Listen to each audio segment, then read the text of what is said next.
हिमाचल प्रदेश के पालमपुर नगर में एक धनी साहूकार करोड़ी मल अपने परिवार के साथ रहता था। परिवार में पत्नी सहित 4 बेटे और 4 बहुएं थीं। साहूकार की सबसे बड़ी बहू ज्योति चतुर और होशियार थी, जबकि करोड़ी मल के पुत्र और 3 छोटी बहुएं साधारण बुद्धि की थीं। इसलिए करोड़ी मल सबसे बड़ी बहू ज्योति पर सबसे ज्यादा विश्वास करता था। राजमहल में रसोई का सामान करोड़ी मल साहूकार के यहाँ से जाया करता था। एक बार महल में एक बड़ी दावत का आयोजन किया गया और करोड़ी मल को सारी सामग्री भेजने की जिम्मेदारी दी गई। मंत्री करोड़ी मल से, देखो करोड़ी मल, 3 दिवस के बाद महल में एक बड़े भोज का आयोजन है। महारानी ने इस भोज में बनने वाले पकवानों की सूची हमारे रसोइयों को दे दी थी, जिसके अनुसार उसने ये सामग्री की सूची तैयार की है। तुम ये सारी सामग्री महल में भिजवा देना और ध्यान रखना कि किसी भी चीज में कमी नहीं होनी चाहिए, ना तो सामग्री में और ना ही उसकी गुणवत्ता में। जी मंत्री जी, आज तक मैंने कभी आपको शिकायत का मौका दिया है भला? नहीं दिया है, इसीलिए आज भी तुम्हारे पास ये सूची लेकर आया। वैसे कुछ खास अवसर है क्या मंत्री जी महल में, जो इतनी बड़ी दावत की तैयारी हो रही है? हाँ, हमारी राजकुमारी के विवाह की बात चल रही है, जिसके लिए महाराज के करीबी मित्र व पड़ोसी राज्य सोनपति के महाराज अपनी महारानी व राजकुमार के साथ पधारने वाले हैं। अरे ये तो सच में बड़ा ही खास अवसर है। आप निश्चिंत होकर जाइए, मैं समय पर सारी सामग्री लेकर स्वयं महल में हाजिर हो जाऊंगा। मंत्री महल वापस चला गया और करोड़ी मल अपने बेटों और नौकरों की सहायता से महल में भेजी जाने वाली सारी सामग्री को एक तरफ रखवाने लगा। करोड़ी मल अपने नौकरों से, देखो ये सामान हमारी राजकुमारी के ससुराल से आए हुए मेहमानों के लिए भोजन बनाने में प्रयोग किया जाएगा, इसलिए हर सामान को रखने से पहले अच्छी तरह उसकी जांच पड़ताल कर लेना, ठीक है? कहीं कोई गलती ना हो जाए, ठीक है? सेठ जी, आज से पहले क्या कभी हमारे किसी भी ग्राहक ने गुणवत्ता से संबंधित कोई शिकायत की है? नहीं की है, फिर भी ये हमारी ही जिम्मेदारी बनती है कि हम अपने व्यापार की गुणवत्ता को बनाए रखने के लिए हर सामग्री की बारीकी से जांच पड़ताल कर लें। ठीक है सेठ जी, आपने जैसा हुक्म दिया है सारा काम वैसे ही होगा। नौकरों को भी अपने सामान की गुणवत्ता पर पूरा भरोसा था, क्योंकि जो सामान बाहर से आता उसे पहले साफ सुथरा करके बोरियों में भरा जाता। नगर के सभी लोग करोड़ी मल के द्वारा बिक्री किए जाने वाली सामग्री की गुणवत्ता की तारीफ करते थे। नौकरों ने सामग्री को रखने से पहले जांच पड़ताल की और सारी सामग्री महल से आई सूची के अनुसार तैयार कर दी गई। सेठ जी, सारी सामग्री महल जाने के लिए तैयार है और गाड़ियों में रख दी गई है। अब ये सामग्री लेकर महल कौन जाएगा? आपने ये तो बताया ही नहीं। आज सामग्री पहुंचाने मैं स्वयं महल में जाऊंगा।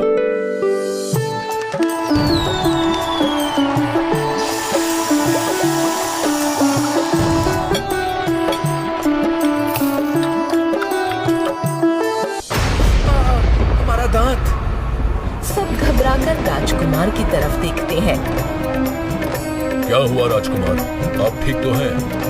राजकुमार अपने मुंह से एक टूटा हुआ दांत और एक पत्थर का टुकड़ा निकालता है। उसे देखते ही सोनपति के महाराज गुस्से में, ये क्या है पुत्र? पता नहीं पिताजी, मेरे मुख में ये पत्थर का टुकड़ा आया और जिसे चबाने की वजह से मेरा दांत टूट गया। राजकुमार की बात सुनकर वहाँ उपस्थित कुछ लोगों को हंसी आ जाती है और ये देखकर सोनपति के महाराज और महारानी क्रोधित हो जाते हैं। क्या आपने हमें अपने राज्य में हंसी का पात्र बनाने के लिए बुलाया था? नहीं नहीं मित्र, आप ये कैसी बातें कर रहे हैं? बस बहुत हो गया। अब हम खुद को या अपने पुत्र को हंसी का पात्र बनते नहीं देख सकते। हम यहाँ से जा रहे हैं। चलिए महारानी, अब हम एक क्षण भी यहाँ नहीं ठहर सकते। नहीं नहीं मित्र, आप हमारी बातें सुने। हमने ये सब जानबूझकर नहीं किया है। और आप निश्चिंत रहिए, हम ये गुस्ताखी करने वाले को इसकी सजा अवश्य देंगे, और सजा भी ऐसी देंगे कि उसे जीवन भर याद रहे। पालमपुर के महाराज की किसी भी विनती का असर सोनपति के महाराज के ऊपर नहीं पड़ता और वो क्रोध में भरकर अपनी महारानी और राजकुमार के साथ अपने नगर लौट जाते हैं। मंत्री जी, हमने आप सबको सूचित किया था इस आयोजन के बारे में, फिर भी आप सबकी गलती की वजह से आज हमने न सिर्फ अपनी राजकुमारी के लिए एक अच्छा वर, बल्कि अपना एक अच्छा मित्र भी खो दिया है। इसका कारण जो भी है, हम उसे बहुत कठोर दंड देंगे। आप पता लगाइए ये सब कैसे हुआ, और हम कल सुबह राज्यसभा में अपराधी को अपनी आंखों के सामने देखना चाहते हैं। ये हमारा आदेश है। यदि आप ऐसा करने में असमर्थ रहे तो इसका दंड आपको भी भुगतना होगा। फिर क्या था, मंत्री ने अपने प्राण बचाने के लिए रसोइयों को पकड़ा। रसोइयों ने अपने प्राण बचाने के लिए साहूकार करोड़ी मल का नाम ले दिया।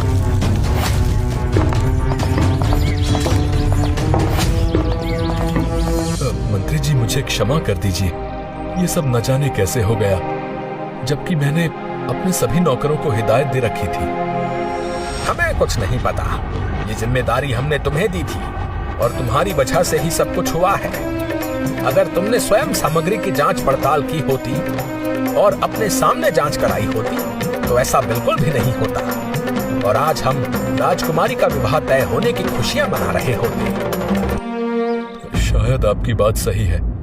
अगर मैंने जिम्मेदारी ली थी तो मुझे स्वयं अपने सामने सारा काम करवाना चाहिए था। मैं दंड के लिए तैयार हूँ। राज्यसभा में महाराज ने इस अपराध के बदले करोड़ी मल को राज्य से निष्कासित करने का आदेश दे दिया। महाराज ने करोड़ी मल को आदेश दिया कि नगर छोड़ते समय साहूकार करोड़ी मल और उसके परिवार के सदस्य अपने शरीर के वस्त्रों और आभूषणों के अतिरिक्त कुछ न ले जाएं। करोड़ी मल क्या करता, वह विवश था। उसने अपने परिवार को महाराज के आदेश के बारे में बताया और उसी हालत में नगर छोड़कर चलने के लिए कहा। सभी तैयार हो गए। जाने से पूर्व बड़ी बहू ज्योति ने राजा के सिपाहियों से पूछा, क्या हम रास्ते में खाने के लिए कुछ रोटियां अपने साथ ले जा सकते हैं? ठीक है, परंतु सिर्फ रोटियां, उसके सिवा और कुछ भी नहीं। आप सबकी बड़ी कृपा है। बड़ी बहू ज्योति ने आटा गूंथा और उसमें 4 बहुमूल्य माणिक्य छुपा दिए। उस आटे की रोटियां बनाई और उन्हें पोटली में बांध लिया। जब उनका परिवार नगर छोड़कर जाने लगा, तब सिपाहियों ने पोटली की तलाशी ली। उसमें रोटियां देखकर उन्होंने कुछ न कहा। साहूकार करोड़ी मल और उसका परिवार नगर से निकल पड़े।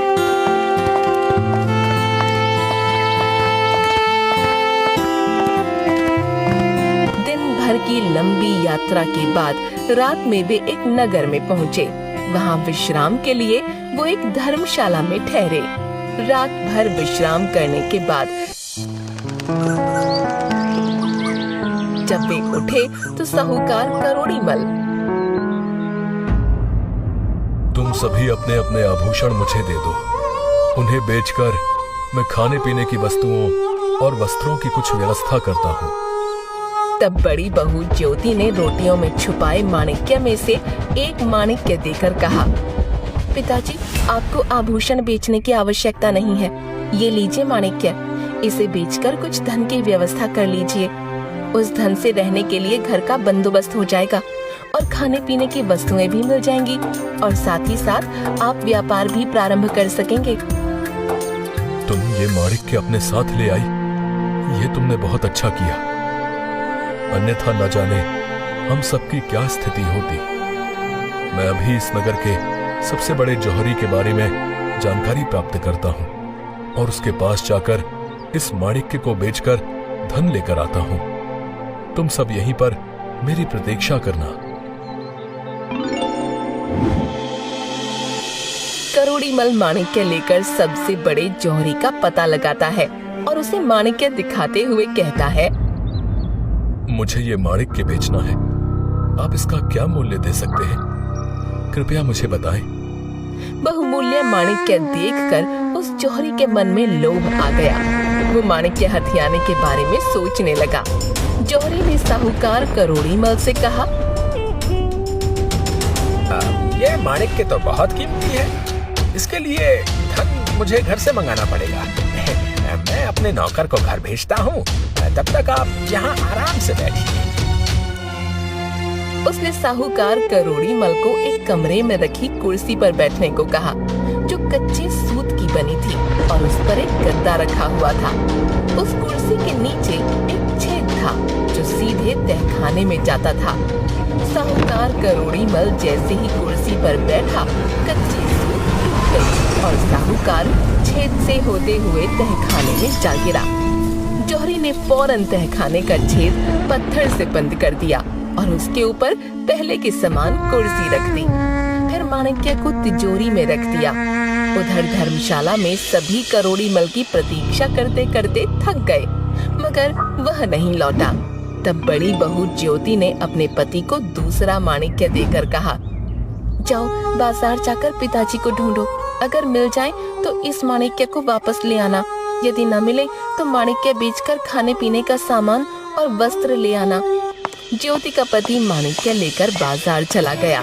वहाँ उसने अपने पिता की तरह ही सबसे बड़े जौहरी का पता लगाया। लोगों ने उसे उसी जौहरी के पास भेजा जिसने उसके पिता को कैद कर दिया था। जौहरी के पास पहुंचकर ज्योति के पति ने माणिक्य जौहरी को दिखाया। सेठ जी, मुझे ये माणिक्य बेचना है। क्या आप मुझे इसकी सही कीमत बताएंगे? लगता है ये भी सेठ के साथ आया होगा। इसे भी उसी जगह पर ठिकाने लगाना होगा। आज का दिन तो बड़ा ही अच्छा है। मुझे बिना दाम दिए इतने महंगे और अनमोल माणिक्य मिल गए। वो भी दो। हाँ, बिल्कुल दे सकता हूँ तुम्हें इनकी अच्छी कीमत। तुम बिल्कुल सही जगह पर आए हो। लालची और धूर्त जौहरी ने उसके साथ भी वही किया जो उसके पिता के साथ किया था, और अब दोनों पिता और पुत्र जौहरी के तहखाने में कैद थे। जब ज्योति का पति भी वापस न लौटा तो उसे चिंता होने लगी। उसने स्वयं बाजार जाने का निर्णय लिया। अपने आभूषण बेचकर खाने पीने की चीजों और वस्त्रों की व्यवस्था कर परिवार वालों को दिया और उनसे कहा, मैं पिताजी और अपने पति को खोजने जा रही हूँ। जब तक मैं वापस न आऊँ, आप सब धर्मशाला के अंदर ही यहीं पर एक साथ रहना। हम में से किसी को भी खोजने बाहर न निकलिएगा। ज्योति ने अपने लिए सिपाही की पोशाक खरीदी और सिपाही का भेष बनाकर वो राजा के दरबार में पहुंच गई। महाराज, मैं एक बहुत गरीब परिवार से हूँ। हमारे पास ना तो जमीन है और ना ही पैसे हैं। घर को चलाना बड़ा ही मुश्किल है। मैं आपसे अनुरोध करता हूँ कि मुझे आप अपने दरबार में सिपाही की नौकरी दे दीजिए। ठीक है, तुम हमारे महल में पहरेदारी का काम कर सकते हो। कुछ दिनों तक सिपाही के रूप में ज्योति ने महल की पहरेदारी की। वहाँ उसे पता चला कि महल के पशुशाला में रोज रात एक राक्षस आकर उत्पात मचाता है। ज्योति राजा के पास जाकर बोली, महाराज, मुझे पशुशाला की पहरेदारी की आज्ञा दे दीजिए। क्या कहा तुमने? पशुशाला? क्या तुम्हें मालूम नहीं कि पशुशाला में रोज रात को एक राक्षस जाकर उत्पात मचाता है? मुझे पता है महाराज, इसीलिए मैं आपसे पशुशाला की पहरेदारी की आज्ञा मांग रहा हूँ। पहले तो राजा हिचका, पर बाद में उसे अनुमति दे दी। पशुशाला से कुछ दूरी पर जंगल के रास्ते में एक ऊंचे पेड़ पर ज्योति सिपाही के भेष में चढ़कर बैठ गई। रात होने पर उसने देखा कि जंगल की तरफ से एक बड़ा सा भैंसा सींग उठाए महल की तरफ भागा आ रहा है। वो समझ गई कि यही वो राक्षस है। जैसे ही वो भैंसा उस पेड़ के नीचे से गुजरा जिस पर ज्योति बैठी हुई थी, वो दोनों हाथों में तलवार लिए नीचे कूद पड़ी और सीधे भैंसे के ऊपर गिरी। भैंसे पर गिरते ही तलवार की तेज वार से भैंसे का सिर काट दिया।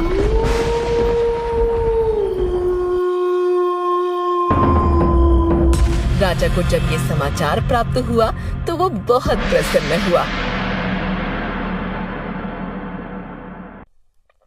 मैं तुमसे बहुत प्रसन्न हूँ। तुमने उस राक्षस से छुटकारा दिलाया है जो कई वर्षों से हमें परेशान कर रहा था। तुम्हें इनाम में जो चाहिए वो मांग लो।